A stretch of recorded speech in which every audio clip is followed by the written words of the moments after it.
வணக்கம் கடகராசி அன்பர்களே, 2025 சனிப்பெயர்ச்சி இந்த வருடம் உங்களுக்கு பாக்கியஸ்தானத்தில் சனி வரார். பாக்கியஸ்தானம் அப்படின்னும்போது நீங்கள் இத்தனை 2-3 வருடங்களாக நீங்கள் பட்ட கஷ்டங்களுக்கெல்லாம் ஒரு விடிவு காலமாகவே இருக்கும். இனி நீங்கள் செய்யக்கூடிய தொழிலாகட்டும், குடும்பத்தில் இருந்த பிரச்சனைகள் ஆகட்டும், எல்லாமே ஓரளவுக்கு விலகி கொஞ்சம் நன்மைகளை பார்க்கக்கூடிய நேரமாகவே இருக்கும். உடல் உபாதைகள் குறையறதுக்கான வாய்ப்புகள் இருக்குது. அதற்கு நாம் கரெக்டாக நம்மளுடைய வேலைகளை பார்த்துக்கிட்டு வேலைக்கு நம்மளுடைய ஹெல்த்தை பார்த்துக்கிறது ரொம்ப முக்கியம். உடல் உபாதைகள் குறையும், ஆனால் அதுக்கு தகுந்த மாதிரி நம்மளுடைய ஹெல்த்தை கான்சியஸாக எப்படி பார்த்துக்கணுமோ அந்த மாதிரி பார்த்துக்கணும்.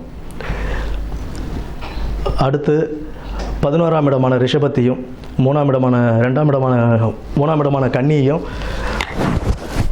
6ஆம் இடமான தனுசையும் சனி பகவான் பார்க்கறதுனால ஒரு நல்ல யோகமாகவே உங்களுக்கு இருக்கும். 6ஆம் இடத்தை பார்க்கறதுனால கொஞ்சம் ருணரோக சத்துருசானத்தை பார்க்கறதுனால தான் உடல் உபாதைகளுக்காக நம்ம கொஞ்சம் கவனம் செலுத்த வேண்டிய காலமாக இருக்கும். நீங்கள் எடுக்கும் பணிகளில் நல்ல லாபமும் கிடைக்கும். பிகாஸ் உங்களுக்கு பாக்கியஸ்தானத்தில் சனி வர்றது ஒரு நல்ல விஷயந்தான்.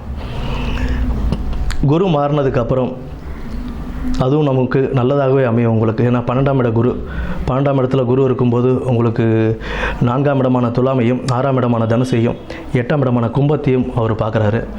அதுவும் ஒரு நல்லதாகவே உங்களுக்கு அமையும்.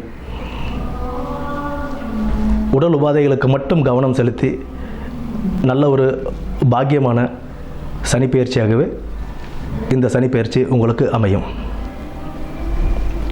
நன்றி.